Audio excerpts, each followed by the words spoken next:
Magandang araw, sir. Magandang araw sa ating lahat. I am Gerald Arias Adunes, your discussant for today's session. Today, I am going to discuss to you regarding the standards of adequacy for problem statements and research questions. To start with my discussions, I have here my objectives. So first, identify the three elements in a research problem to be evaluated. Second, know the standards of adequacy for problem statements and research questions. Third, explain each criteria for standards of adequacy.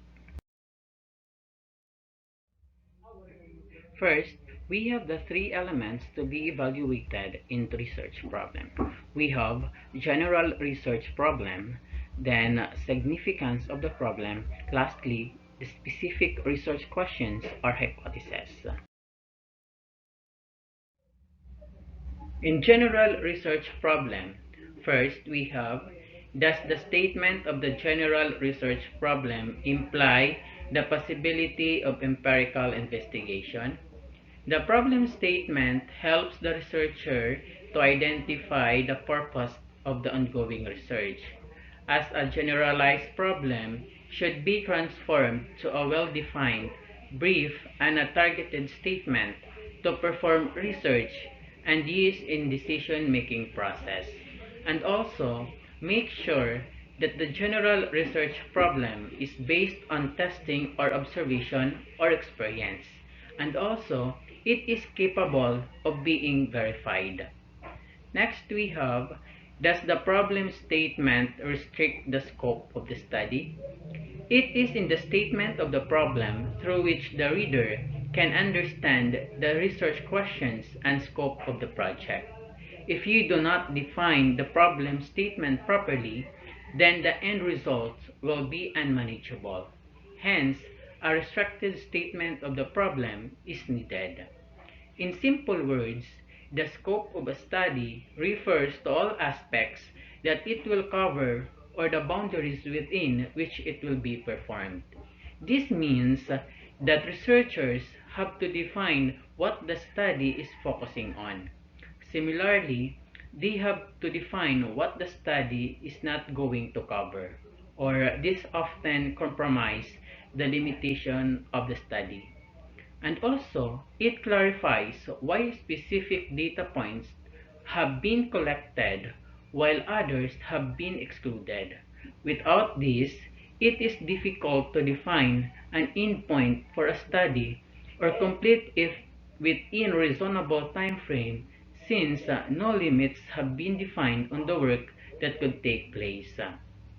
Next we have, does the problem statement give the educational context in which the problem lies? To be able to give educational context of the problem, the statement of the problem should provide a clear and concise background to the research problem you are investigating. Without identifying and understanding the problem, it will be hard to find and effectively implement solutions. The context of your research should also indirectly contribute to the change by identifying the problem, expanding knowledge, and improving understanding. The researcher can find a specific problem by brainstorming the topic and reviewing already published theories and researches. Next in line, we have the significance of the problem. First, develops knowledge of an enduring practice.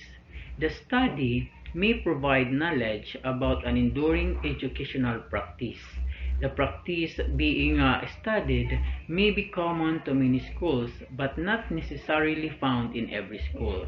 The study will add knowledge about an enduring common practice. Next we have develops theory.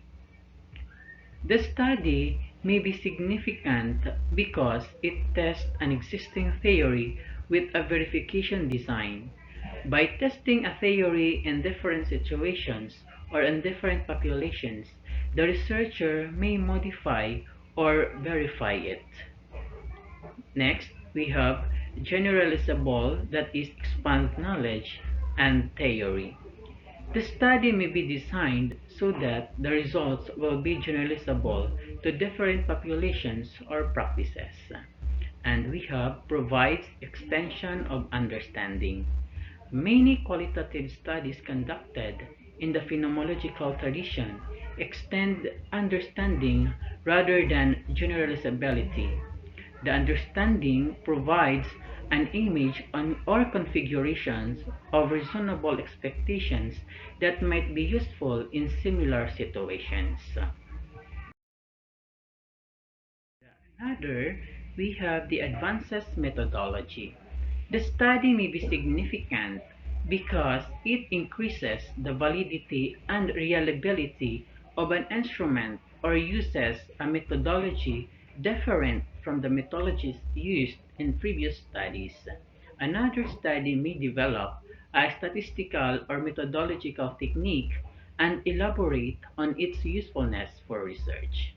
And we have is related to a current social or political issue. The study may focus on a social issue or political movements. And we have evaluates a specific practice or policy at a given site. The study may evaluate a specific practice or policy for a decision makers at a given site or for external groups. And lastly, for significance of the problem, we have is exploratory research. Exploratory research is usually conducted in new areas of inquiry, and such studies may be quantitative or qualitative. Now, let's come to the specific research questions or hypotheses. First in line is quantitative.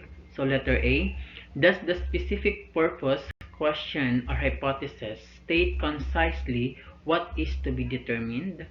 A good research question should be specific and clear about the concepts or problems it addresses. And writing research hypotheses that are clear and easily understood can take some time, but when achieved, becomes essential in helping both researchers and readers of research why there are specific variables and what is being tested. Letter B, does the level of specificity indicate that the question hypothesis is researchable, or do the variables seem amenable to operational definition? The research question should be free from ambiguity and should be measurable. The significant operational terms should also be specified in the research questions. Each variable is a quantitative study must be defined operationally. The researcher uses a operational definition which assigns meaning to a variable by specifying the activities or operations necessary to measure, categorize, or manipulate that variable. An operational definition tells the researcher and the reader what is necessary to answer the question or test the hypothesis. And letter C, is the logic of the research questions or hypothesis clear? Are the independent and dependent variables identified? The research question should address not only what the problem is, but why it's a problem and why it's important to solve it. And letter D, does the research question or hypothesis indicate the framework for reporting the results? The purpose of the research question is to clarify what the expected outcomes are, therefore a framework should be indicated. And now, the next is qualitative. So letter A, do the research questions, foreshadowed problems, and condensed problem statement indicate the particular case of some phenomena to be examined? A research question should discuss any foreseeable tangible or intangible problems that the researcher may face throughout the study. Foreshadowed problems are like a central question. A central question, by the way, is an open-ended idea or purpose. The central question or foreshadowed problem should not be so broad that almost anything can be included. It needs to provide a general direction for the researcher to gather information to learn more about the phenomenon. And letter B, we have, is the qualitative methodology appropriate for the description of present or past events? A qualitative methodology should be identified clearly to address the contextual concerns regarding the problem. And letter C, is the logic of the research reasonably explicit? The scope of impact is important.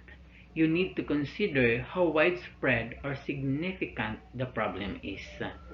And lastly, we have, does the research purpose indicate the framework for reporting the findings? A thorough research questions includes some details on exactly how you propose to solve the problem. Come to the last one, which is the mixed method. Letter A, is the relative emphasis of each method made explicit? In the research question of a mixed method research, it should directly address how qualitative and quantitative methods will be combined in the study. And letter B, is the logic in which quantitative and qualitative data are collected clear? Example, how each type of data will be used. There should be a careful consideration of the relationship between the qualitative and quantitative data that the researcher needs to gather and how it should be integrated into a coherent conclusion.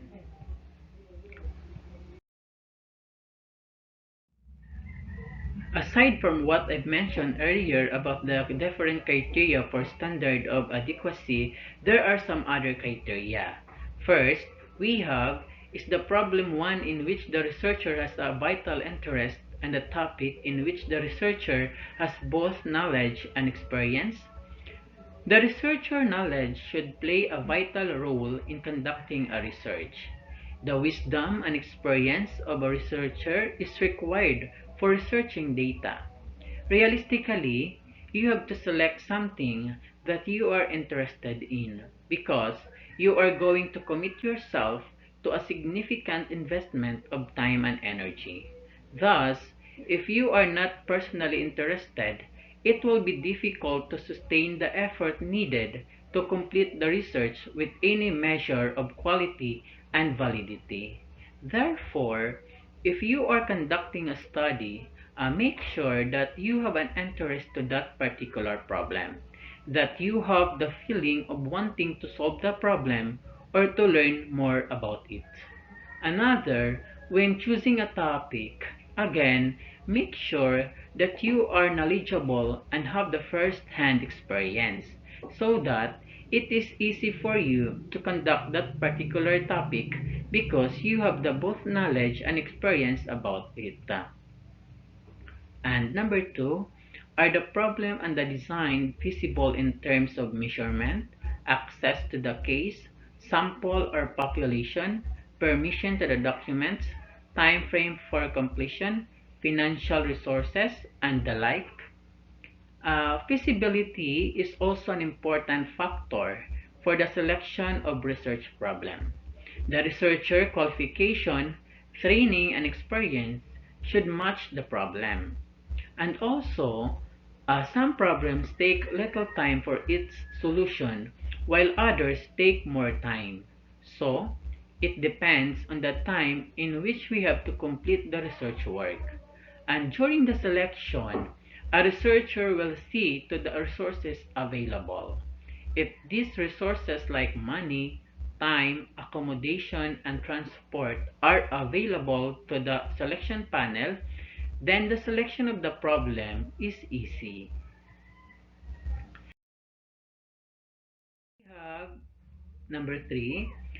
Does the researcher have the skills to conduct the proposal research and to analyze and interpret the results? Questions. How skillful are you to write a good research proposal? In another word, how skillful are you to carry on the research you are proposing? This brings us to questions of what are the required skills to enable you to write up a good research proposal. These skills are what you are readers looking for in your work. It is through these skills that you demonstrate expertise in your area of interest or study. It is a good required to summarize what you plan to do and why before you start, as it will help to keep your research on track. It is important that as a researcher, you have the skills in conducting a research proposal, analyzing and interpreting the data. And lastly, we have number 4. Does the proposed research ensure the protection of human subjects from physical or mental discomfort of harm? It is the right of informed consent of subjects provided. Will ethical research practices be followed? Given the importance of ethics for the conduct of research, it should come as no surprise that many different professional associations, government agencies, and universities have adopted specific codes, rules, and policies relating to research ethics. One of these honor patents, copyrights, and other forms of intellectual property. Do not use unpublished data, methods, or results without permission, and give proper acknowledgments or credit for all contributions to research. Again, never plagiarize. When conducting research on human subjects, minimize harms and risk and maximize benefits.